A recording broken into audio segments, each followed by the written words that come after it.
Hello and welcome to this tutorial. Today I'm actually going to teach you how to first establish what your macros are and then how to create a meal plan. So whether you're going through a fat loss phase or you're wanting to gain some muscle and you wouldn't even know where to start, I'm going to teach you the basics around that. So please grab yourself a pen and paper, and if you're not already following me on social media, make sure that you follow me above where it says Divine Physiques Coaching on Instagram to stay abreast of the up and coming information that I'm putting out every day and each week.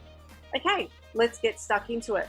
So now what we need to do is we first need to know what do your maintenance macros or calories need to be. And the easiest way we do this and how I teach this to my clients is I get them to keep a food diary for 7 days. And that'll give us a true maintenance calculation based on your current eating habits. There are calculators out there such as the If It Fits Your Macros calculator online. The only issue with it is that it's not specific to you. So it will give you maybe a generic reading, but again, it won't factor in your current eating habits. So once you establish how you're eating over a 7-day period, make sure that you're using an app such as MyFitnessPal, which for the free version can do what it needs to do. If you have any other apps that you're currently using, whether you're doing the free version or the pro version to give you some more features, either way, there are YouTube tutorials online for free that can teach you how to use any one of these apps. Okay, the next thing, once you actually have your maintenance calories, so what you're going to do is you're going to get your total calories across a 7-day period, divide that by 7, and that will give you the average maintenance calories. So that's your benchmark. From there, you can then decide what's your goal. Is your goal to lose weight? If so, you need to subtract calories from maintenance. And if the goal is to gain muscle, then we need to add calories from your maintenance. So let's move on and I'll show you how that works. Okay, now I've got a spreadsheet here, which one of my coaches gave to me years ago, and I've been using with my clients for a number of years to great success. And it's going to help me explain to you how it all works from the back end. And this is going to help you being able to do it all yourself. Or if you feel like you can't be bothered, you can reach out to me and I can do it all for you. However, like I said, grab a pen and paper because you're going to start to take some notes. So we need to determine what are you trying to achieve? Are you trying to achieve fat loss? If you're trying to achieve fat loss, then we look at, is it a small deficit, moderate deficit, or a large deficit? Small is 10%, moderate is 20%, and large is 30%.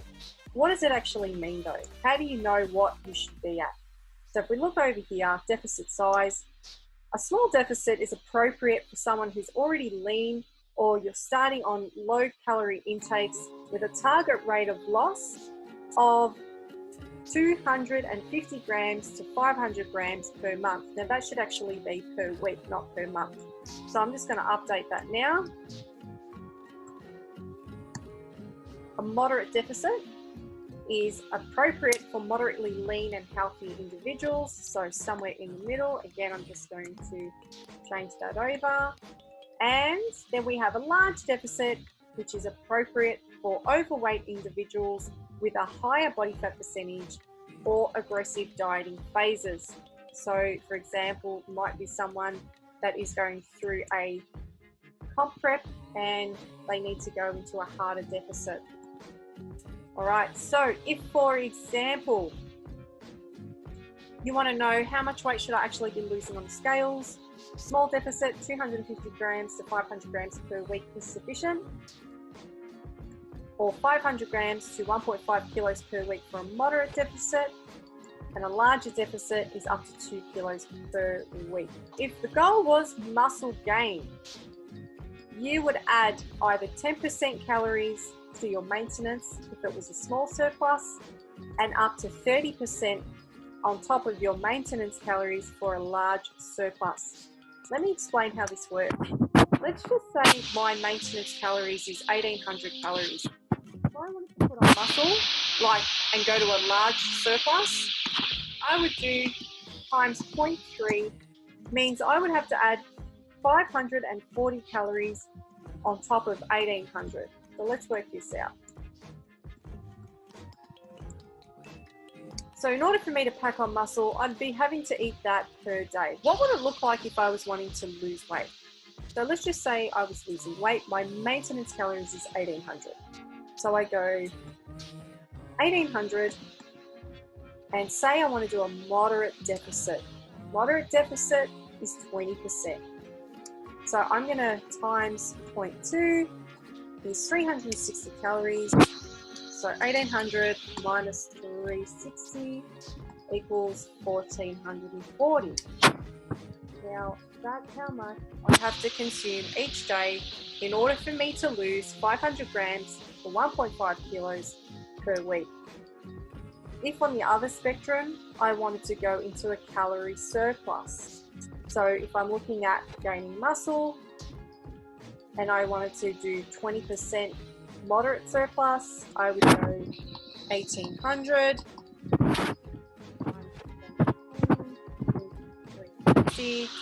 so 1800 plus 360 equals 2160, and I should be able to gain 500 grams to 1.5 kilos of body weight per month on the scale. Now, just bearing in mind that when you are wanting to put on muscle, it's only natural that you're going to put on body fat. So you're not necessarily going to look lean and shredded through a muscle gain phase. However, when you do go into a cut phase, you're going to look significantly bigger once you start stripping the body fat. All right, next up, so now that we've established our maintenance, how does that look like through the breakdown? So we've got protein, fats, carbohydrates, minimum fiber required for a healthy gut, and water intake. So for protein, the ranges are 1.5 to 2.2 grams per kilogram. So let's start with protein. Over here is an example of what it looks like. If we were going to go in the middle range, which is what I tend to do with clients, so I always go in between, assuming that the person weighs 60 kilos, so 60 times 2 grams is a total of 120 grams of protein per day. Now, because there's 4 kilos per gram of protein, 4 calories times 120 gives us 480 calories.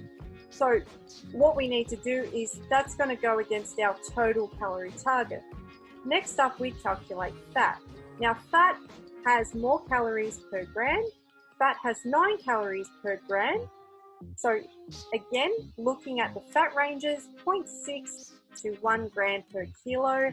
I like to go somewhere in the middle. So 60 kilos times 0.8 equals 48 grams. Then we go 48 grams times 9 gives us 432 calories. I hope that makes sense, not to confuse you or overwhelm you. Then how much do we use for carbohydrate? We use the remainder of our calories. So that plus that, let's work that out because it's actually not written down. So 480 plus 432 equals 912. Now, if we're going to subtract that from 1500, 588 calories left over. We then divide that by 4 because there's 4 calories per gram of carbohydrate. Means that our daily intake of carbs is 147 grams. Now, let's look at how do you actually create a meal plan. Okay, so I have a shopping list here, which I send to my clients, and we're looking at everything is broken up in different categories. So we've got protein. All of these are lean cuts of protein, carbohydrates, fats, fiber, condiments, and low calorie. So I guess the question is, how much do I actually weigh? To be fair, it's probably going to take you a good week to 10 days to actually get your measurements right. So for women, I would say a good starting point for your protein portions, if you're using meat, I would start on the scales if you're weighing out like a piece of meat, piece of steak, fish, and what have you, anywhere from 150 to 180 grams on the scale, okay, per serve, and just see what the total macros looks like. Now, you may not understand this right now, but when you actually get into MyFitnessPal, it will break down the protein, carbs, and fats per item of food. Okay, for blokes, you might, if you're looking at cuts of meat, you might even have anywhere from 180 grams to 250 grams on the scale, and then it'll calculate the protein sizes for you. Now, if you want to make it a little bit easier, you can even just use your palm. Literally lay a piece of meat onto your palm. Now, for women, it's 1 palm. For men, it's 2. Pop that on the scale, pop that into MyFitnessPal, and just see what it comes to. Looking at carbohydrates, so we've got sweet potato, white potato, rice, and then all your fruits and veggies. Now, if we're looking at your cruciferous veggies and salads and stuff, about 2 palms or 1 palm served for women and 2 palms for men. Now, if you're even a female and you're training pretty hard, you could probably easily eat as much as a bloke can. So I don't want to seem sexist, but if you're hungry and you're probably too hungry at times, just don't be afraid to add a little bit more into your plate. But it's all about manipulation until you can manipulate the serving sizes and then making sure that you're hitting your macros. With fats, now fats is going to be found in things like olive oil, peanut butter, egg yolk, almonds and cashews, cooking oil. So you've got to be careful that when you're putting oil on the pan, pop it into your MyFitnessPal, because little things like oils and sauces, if you're not factoring them in, you're going to be under in your total calorie count. And then if you're not losing weight, well, you're probably not counting things effectively. Fiber, so fiber is going to come in a range of fruits and veg. Condiments are really condiments aren't too bad because there's not a lot of calories, but you've got to be careful of sodium intake as well. So if your sodium's too high, generally 2,500 milligrams per day. Anything more than that, and you're probably going to hold on to too much water and not lose as much weight. So something else to be careful of.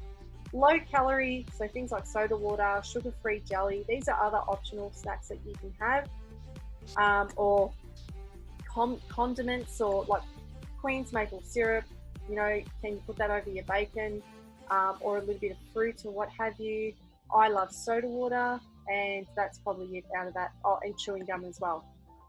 So I hope that makes sense. There is no one size fits all, and I believe that throwing a person in the deep end with this and getting you to experiment with this means that long term you don't become fixated on a single meal plan. So it's very easy for a coach to go, here's a meal plan. Just know there's no magic in those foods. It's just a sample. What happens when you get bored of that food? You're like, oh, what do I eat now? Well, if you spend 1 to 2 weeks experimenting with different foods, understanding how to either increase your measurements or decrease your measurements in order to fit your macros, then eating for health long term becomes a no-brainer.